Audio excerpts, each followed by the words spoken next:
1,61,000 cusec water छोड़ा गया, जो पहली बार बिहार में अनुभव है। लेकिन सरकार सजग है। सरकार की सजगता से वो नुकसान नहीं कर पाएगा जो अकस्मात बाढ़ आने से होता है। इस बार प्रकृति की विपदा पर हम सब की एकजुटता, बिहार सरकार और केंद्र सरकार मिल करके हम इसका निदान भी करेंगे और अपने बिहारियों को सुरक्षित और संरक्षित भी रखेंगे। जहां जरूरत होगा हम लोग तैयार बैठे हैं कि आवश्यकता के अनुसार वहां राहत भी पहुंचाएंगे और जरूरत पड़ेगा तो वहां सहभागिता भी करेंगे। लोगों के बीच खड़ा होकर बाढ़ पीड़ितों की सेवा में कोई कोताही नहीं होगी। बिहार की जनता जमीन पर देखना चाहती है। जमीन पर सेवा के भाव से काम करना चाहिए। जनता की गाढ़ी कमाई लूटे हैं, उसका कुछ अंश इसी अवसर में आप लोगों की सेवा में लगा दें, लोगों की दुआ मिलेगी। ट्वीट करने से और सिर्फ बयान दे देने से प्रतिपक्ष की भूमिका होती है। सत्ता से ज़्यादा विपक्ष जमीन पर खड़ा होकर के लोगों की समस्या को सरकार को अवगत कराता है। बिहार में बाढ़ से हाहाकार है और इसको लेकर लगातार देखिए बिहार विधानसभा के नेता प्रतिपक्ष तेजस्वी यादव हो या फिर उनकी दोनों बहनें रोहिणी आचार्य या फिर मीसा भारती हो, ये लोग लगातार जो है सरकार पर हमलावर हैं। और ऐसे में इसको देखते हुए कहीं ना कहीं जिस तरीके से खबरें आ रही है, इसको लेकर ये लोग यह मांग करने की सरकार को इसको लेकर अच्छे से कार्य करना चाहिए और बाढ़ पीड़ित क्षेत्रों में जाकर, तमाम बाढ़ पीड़ित इलाकों में जाकर लोगों की मदद करनी चाहिए। लेकिन सरकार जो है वो कहीं ना कहीं ठीक से काम नहीं कर रही है। यह जब सवाल बिहार के उप मुख्यमंत्री विजय सिन्हा से पूछा गया, विजय सिन्हा ने जमकर निशाने पे लिया है तेजस्वी यादव, रोहिणी आचार्य और साथ ही मीसा भारती को। और यह साफ कहा है कि जिस तरीके से ये लोग सोने के चम्मच लेकर जन्म लिए हैं, ऐसे में इन लोगों को ग्राउंड पर जाकर काम करना चाहिए। आखिरकार तेजस्वी यादव कहाँ गए? तेजस्वी यादव कहाँ हैं? विपक्ष का जो काम है वो क्यों नहीं अच्छे से निभा पा रहे हैं? मुख्यमंत्री विजय सिन्हा ने बाढ़ को लेकर यह साफ कहा है कि जिस तरीके से बिहार में बाढ़ पीड़ित इलाकों में लगातार सरकार काम कर रही है और तमाम अनेक लोगों को जो सुविधा है वो मुहैया करवा रही है। ऐसे में पश्चिम चंपारण हो या फिर सुपौल हो या फिर कटिहार हो या फिर मुजफ्फरपुर हो, तमाम अनेक जगहों पर जो आपदा प्रबंधन विभाग है, जो सरकार है, वो कहीं ना कहीं लगातार कार्य कर रही है। और इसको देखते हुए केंद्र सरकार हो या फिर बिहार सरकार हो, तमाम अनेक लोगों को तमाम अनेक सुविधाएं मुहैया करवा रही है। ऐसे में क्या कुछ कह रहे बिहार के उप मुख्यमंत्री विजय कुमार सिन्हा, वो सुने आप। 1,61,000 क्यूसेक वाटर छोड़ा गया, जो पहली बार बिहार में अनुभव है। लेकिन सरकार सजग है। सरकार की सजगता से वो नुकसान नहीं कर पाएगा जो अकस्मात बाढ़ आने से होता है।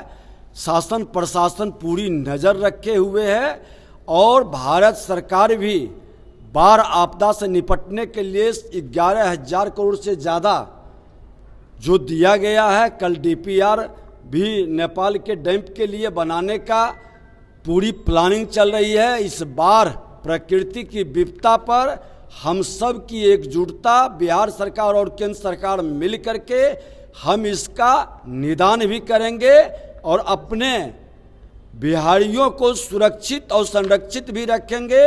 कोई समस्या प्रॉब्लम नहीं होगा। सारे प्रशासन, कई जिलाधिकारियों से हमारी बात भी हुई है। मुजफ्फरपुर के जिलाधिकारी भी अभी बताए हैं कि हमारा तटबंध सुरक्षित है, नज़र है। सीतामढ़ी से जो पानी आ रही है, हम पूरी तैयारी कर रहे हैं। इसलिए सरकार पूरी सजगता से, गंभीरता से लगी हुई है।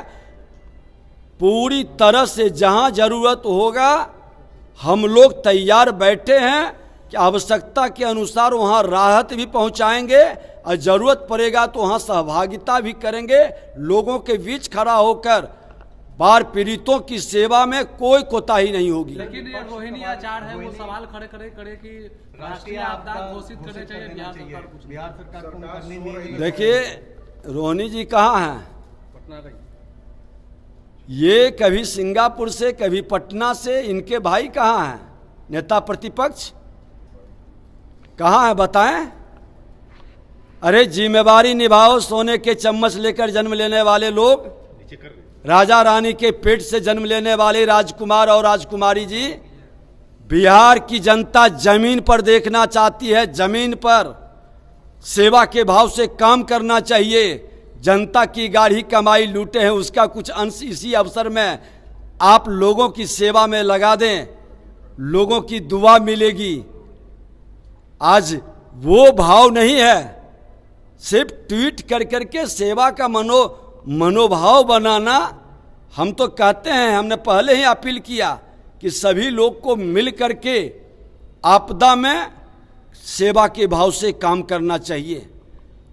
ट्वीट करने से और सिर्फ बयान दे देने से प्रतिपक्ष की भूमिका होती है, सत्ता से ज़्यादा विपक्ष जमीन पर खड़ा होकर के लोगों की समस्या को सरकार को अवगत कराता है, सरकार को सजग कराता है, सरकार को विवश करता है कि सरकार सेवा करे। कितने जिलों में राहत कार्य चलाई जा रही है सर सरकार के द्वारा? अभी जितने जगह बाढ़ की व्यवस्था बन रही है फ्लडेड क्षेत्र में, मैं बता दूं कि खास करके चंपारण का दोनों क्षेत्र है, पश्चिम चंपारण, पूर्वी चंपारण, गोपालगंज, सारण, मुजफ्फरपुर, वैशाली, शिवहर, सीतामढ़ी, समस्तीपुर, किशनगंज, अररिया, पूर्णिया, कटिहार, सुपौल, सहरसा, मधेपुरा, मधुबनी, दरभंगा, खगड़िया, भागलपुर, ये जगह और हमारे जिला बाढ़, मुंगेर, ये सब गंगा के बाढ़ के कारण पहले से थोड़ा प्रभावित। सब जगह सजगता से लोग लगे हैं।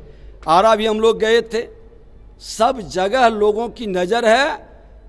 माननीय मुख्यमंत्री जी ने कहा है कि आपदा से पीड़ित लोगों का खजाने पर पहला अधिकार है और उसके लिए कोई कमी नहीं रहेगी। मल्लिकार्जुन खड़गे हैं, उन्होंने कहा है कि पीएम मोदी को सत्ता से हटाने तक मैं जिंदा रहूंगा। जब तक हटाएंगे नहीं तब तक। बस देश को कमजोर करने वाले, आतंकवाद, उग्रवाद, अपराध और भ्रष्टाचारी को पोषित करने वाले लोग देश के प्रधानमंत्री नरेंद्र मोदी जी को ही हटाने का पहला अभियान रखे हैं, क्योंकि देश के प्रधानमंत्री नरेंद्र मोदी जी ने ही आतंकवाद और उग्रवाद को समाप्त लगभग कर दिया है और अब अपराध और भ्रष्टाचारी पर दबिश बढ़ गई है।